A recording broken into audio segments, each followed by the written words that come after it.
Física. Yeah. Olá, pessoal. Então vamos começar o segundo bimestre. A gente vai ver rapidamente as leis de Newton, tá? No primeiro bimestre nós vimos cinemática, né? Movimento uniforme e movimento uniformemente variado. Nós também vimos transformações de unidades, que a gente vai usar ainda durante o ano todo, tá? Então, são três leis de Newton. As duas, né? Existem duas leis que são só conceituais. Vamos falar delas primeiro. A primeira lei é a lei da inércia. O que é a lei da inércia? Quando um corpo ele tem a tendência, quando ele tem inércia, ele tem a tendência de continuar no movimento dele. Se ele está parado, ele tende a continuar parado. Se ele está em movimento uniforme, né? Lembra que movimento uniforme é quando a velocidade não muda, ele continua em um movimento uniforme, retilíneo e uniforme. Então, o objeto, quando ele é lançado, ele começa com velocidade e ele tende a continuar naquela velocidade. A gente consegue ver bastante a inércia no ônibus, por exemplo. Quando o ônibus está numa certa velocidade, ou seja, movimento uniforme, de repente ele freia bruscamente. Você é lançado para frente. Por que para frente? Porque a sua velocidade estava para frente, né? E quando o ônibus parou, você, por inércia, teve a tendência de continuar em movimento, tá? Então, inércia é isso, você continua em movimento porque você estava em velocidade constante, né? O que precisa para você mudar a velocidade? Precisa de uma aceleração ou de uma força que mude essa velocidade, né? Que tem a ver com a segunda lei da dinâmica. Então, o ônibus freou bruscamente, teve uma força para ele frear, mas você, por inércia, você continua no movimento. Então, se o ônibus está indo lá para frente e de repente ele vira para a direita, você é jogado para quê? Para a esquerda, né? Por quê? Porque você queria continuar ali para frente. Então, o ônibus virou para a direita, mas você quis continuar naquele movimento, tá? Então, é um movimento retilíneo, tá? Isso vale para movimento uniforme. Inércia é isso. É a tendência do corpo de continuar no movimento dele. Se ele está parado, ele tende a continuar parado. Se ele está em movimento, ele tende a continuar em movimento. Então, se ele está parado, por exemplo, o ônibus está parado e ele arranca bruscamente, você é jogado para trás. Por quê? Porque você estava parado e você queria continuar lá naquela posição, tá? Então, essa é a inércia, não tem muito segredo, tá? Agora, a terceira lei, ação e reação. Bom, a ação e reação, vocês já devem ter ouvido falar, né? Para cada ação tem uma reação igual, tá? Mas só que de sentido contrário. Então, por exemplo, se você faz uma força aqui contra a parede, se você dá um tapa na parede, a parede vai aplicar a mesma força que você aplicou na sua mão. Então, quem soca a parede, não façam isso, né? Mas você pode sentir exatamente a força que você aplicou na parede, tá? Então, se você aplicar uma força forte na parede, a parede vai aplicar com a mesma intensidade, mas só que em você, tá? Outra coisa, ação e reação, essas forças não se anulam, tá? Por exemplo, uma. Deixa eu tentar desenhar aqui. Isso aqui é um pé, tá, gente? Um jogador chuta a bola e por reação, né, a bola vai aplicar uma força no pé do jogador. Essas duas forças, elas são iguais. A mesma força que o jogador aplicou na bola, ele vai sentir no pé dele. Se você já viram, o pé de jogador é horrível, né? Os dedos tudo deformado. Por causa disso, ele sente a força que ele aplica na bola. Mas só que a bola se move, né? Por quê? Se você aplica uma força para frente e a bola aplica uma força para trás, as forças funcionam como um cabo de guerra. Se um puxa para um lado, outro puxa para o outro, eles não saem do lugar, não é? Agora aqui eles estão em corpos diferentes. Aqui o pé do jogador só vai sentir a força que a bola aplicou nele. E a bola só vai sentir a força que o pé aplicou nela. Então, essas forças aqui estão separadas. Isso é pegadinha de vestibular, tá? As forças de ação e reação nunca se cancelam, tá? Não é que nem um cabo de guerra. Se você aplica uma força para a direita e para a esquerda, ganha quem for maior, né? Ou se forem iguais, uma cancela a outra. Eles não se cancelam. Já caiu uma questão, acho que foi na FUVEST. Um cavalo puxa uma carroça com a mesma intensidade, a carroça puxa o cavalo, porque que a carroça e o cavalo se movimentam? É exatamente pelo que eu expliquei agora, estão em corpos diferentes. A força que o cavalo puxa a carroça, só a carroça sente. A força que a carroça puxa o cavalo, só o cavalo sente.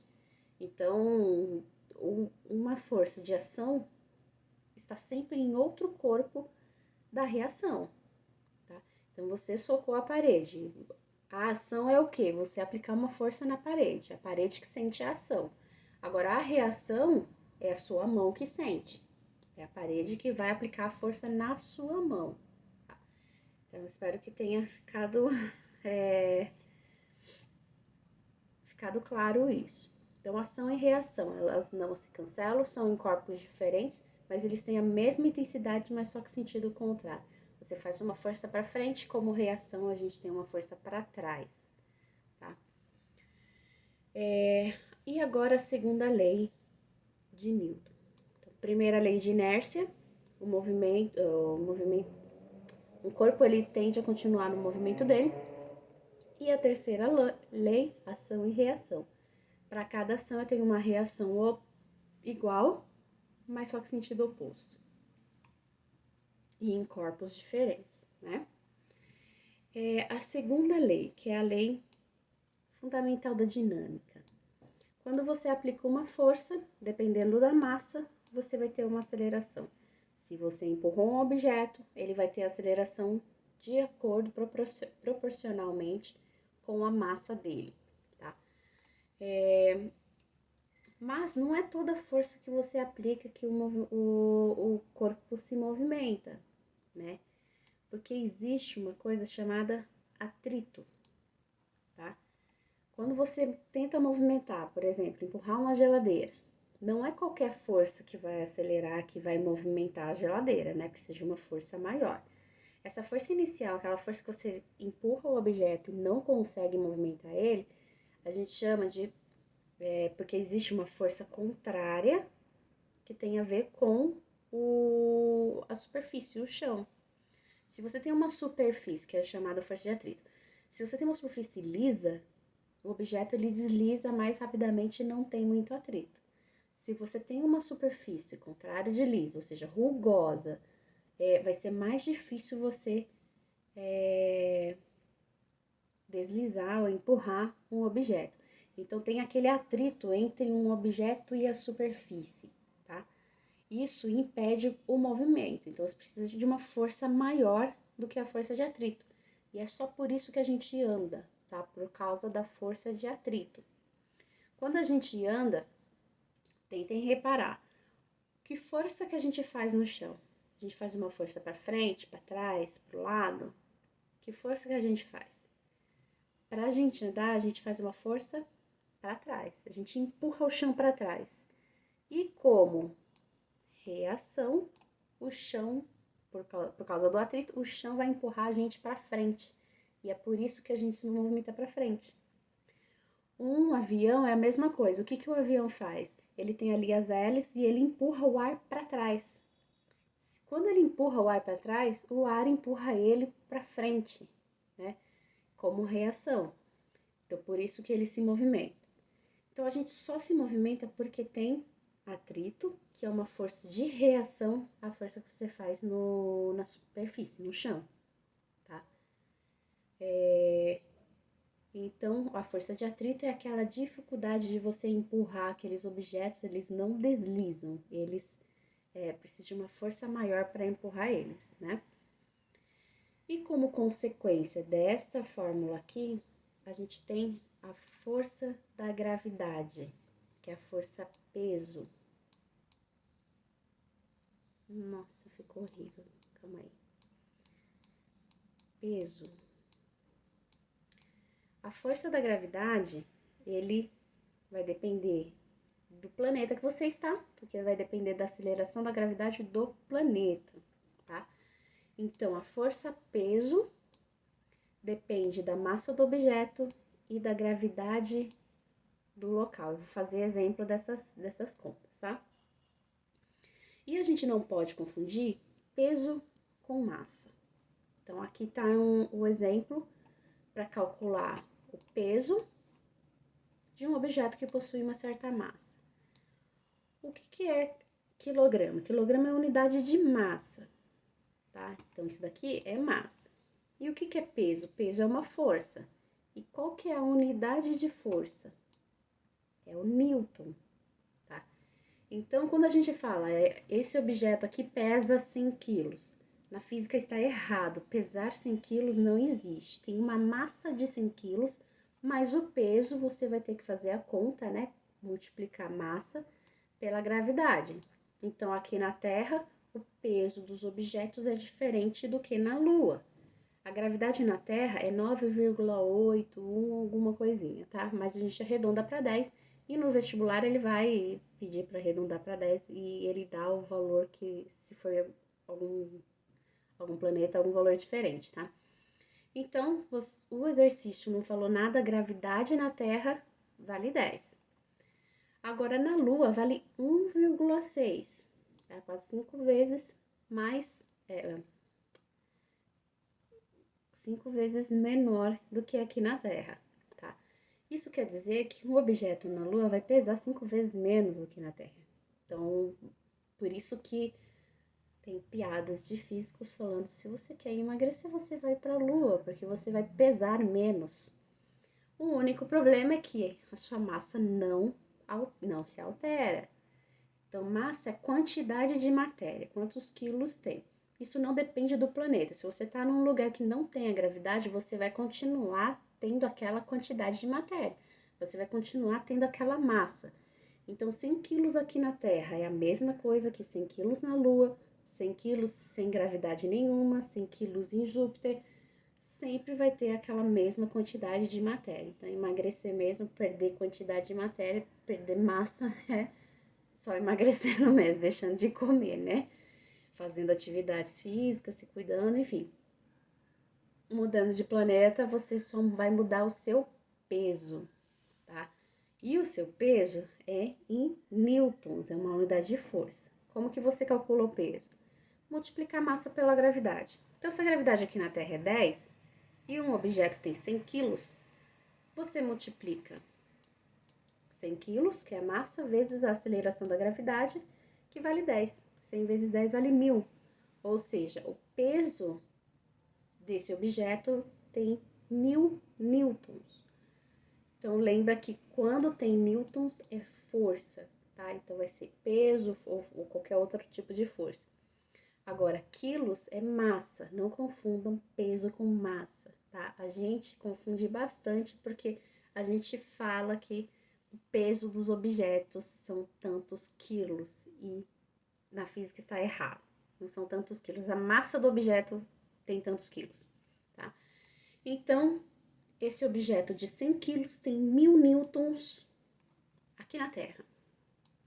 E na Lua, qual que vai ser o peso desse objeto? Bom, massa não muda. Se um objeto tem 100 quilos aqui na Terra, na Lua também vai ter 100 quilos. O que muda entre a Terra e a Lua? A gravidade. A gravidade vale 10 na Terra e vale 1,6 na Lua. E 100 vezes 1,6 dá 160 newtons. Esse é o peso desse objeto na Lua, tá? Por isso que os astronautas vão meio que pulando e eles vão quase flutuando ali na Lua, né? qualquer passo para eles é um pulo, é um salto, né? Por quê? Porque ele pesa 5 vezes menos na Lua, tá? Tanto que a roupa dele é quase impossível dele andar na Terra, porque ele tem bastante massa, né? A roupa de um astronauta. Agora na Lua ele consegue se movimentar saltitante, né? Então, essa é a diferença entre massa e peso, tá? Então, da onde vem a força-peso? A força da gravidade. Da onde vem essa gravidade? A gente vai estudar um pouco melhor quando vê a astronomia, né? A lei da gravitação universal já deve ter passado no centro de mídias. A lei da gravitação universal, ele fala que massa atrai massa. Então, a Terra tem uma quantidade de massa bem maior do que os objetos, e é por isso que a Terra atrai todos os objetos em relação a ela. Mas lembra da ação e reação? A Terra atrai os objetos e o objeto vai atrair a Terra também. Agora, por que a Terra não se movimenta e é o objeto que cai em direção à Terra? Porque a massa da Terra é gigantesca, né? A Terra não vai se movimentar só porque um objeto de meio quilo está atraindo ela, né? Agora, se for uma massa maior que a da Terra, por exemplo, a do Sol, aí sim é a Terra que se movimenta em relação ao Sol, né? O Sol tem uma massa gigantesca, né? A Terra é um grãozinho de areia em um pontinho só, né, em relação ao Sol. Então a massa do Sol é bem maior do que a Terra e é ele que vai atrair os objetos com menor massa. Mas lembra que ação e reação. Qualquer ação tem uma reação. Então, qual é a ação da força-peso, da força-gravidade, da gravidade? Massa atrai massa. A massa da Terra atraindo a massa do objeto. Essa é a ação. Qual que é a reação? O objeto atraindo a Terra, tá? Então, a Terra atrai os objetos atraem a Terra. Lembra que essas forças não se cancelam, né? A Terra não se movimenta em relação aos objetos porque a Terra tem uma massa bem maior que eles, né? Bom, essas são as questões. Gente, basicamente é isso, tá? Bom, eu passei exemplos dessa fórmula aqui. Da primeira, também é bem simples. Para você calcular a força, você multiplica a massa vezes a aceleração. Por exemplo, se esse objeto aqui tem 2 quilos, a bola, né, que do jogador de futebol, bola profissional, vocês estão vendo aqui no desenho, né, 2 quilos e ele acelera com uma aceleração de 3 metros por segundo ao quadrado. Qual que foi a força necessária para movimentar, para ter essa aceleração na bola? É só multiplicar um pelo outro, é bem simples. Força igual a massa, que vale 2, vezes a aceleração, que vale 3. 2 vezes 3, 6 newtons. Então, para movimentar um objeto de 2 quilos com uma aceleração igual a 3, você precisa de 6 newtons, tá? Agora, se for ao contrário, se ele der a força, para você descobrir qual que é a aceleração. Por exemplo, falar aqui que o... Deixa eu apagar, porque senão...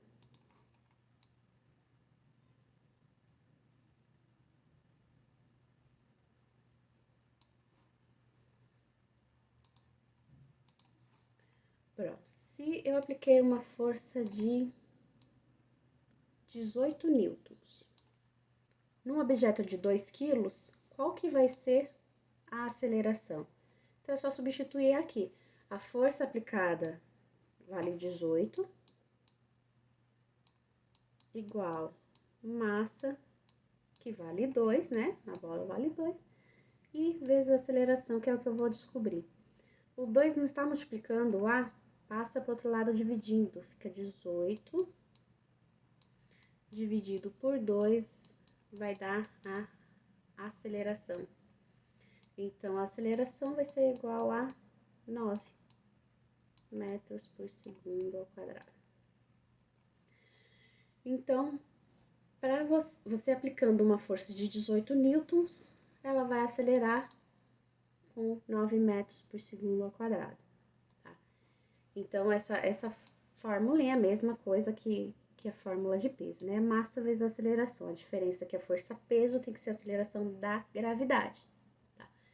E então, resumindo, leis de Newton. Primeira lei de Newton, inércia. Um corpo tende a continuar no movimento dele, movimento uniforme, retilíneo, a não ser que alguma força faça ele mudar, né, na posição dele. Segunda lei de Newton, a lei da termodinâmica. Deus do céu. Gente, catástrofe aqui. Tá.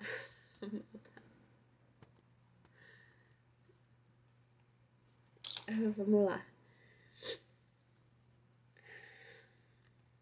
Então, resumindo, primeira lei de Newton, lei da inércia. Um corpo ele tende a continuar no movimento dele, a não ser que alguma coisa, alguma força faça ele mudar esse movimento. Senão ele tem a tendência de continuar no movimento. Segunda lei de Newton, a lei da fundamental da dinâmica. A força é proporcional à massa e à aceleração, né? O objeto vai acelerar de acordo com a massa e a força aplicada a ele. Lembrando que força de atrito é aquela força contrária, aquela força de oposição que as superfícies oferecem, né? Existe a força de atrito do ar também, né? Para você se movimentar, um avião ele tem uma força de atrito no ar, porque os objetos eles vão se chocar com o ar e vai dar uma oposição, uma dificuldade de se movimentar livremente. E a terceira lei é ação e reação. Para cada ação a gente tem uma reação de mesma intensidade, com mesma direção, mas só que sentido oposto. Se a ação está indo para a direita, a reação está indo para a esquerda. Tá? Bom, então são questões básicas de leis de Newton. Se ficar alguma dúvida, tirem as dúvidas, tá? Tchau, tchau, até a próxima semana.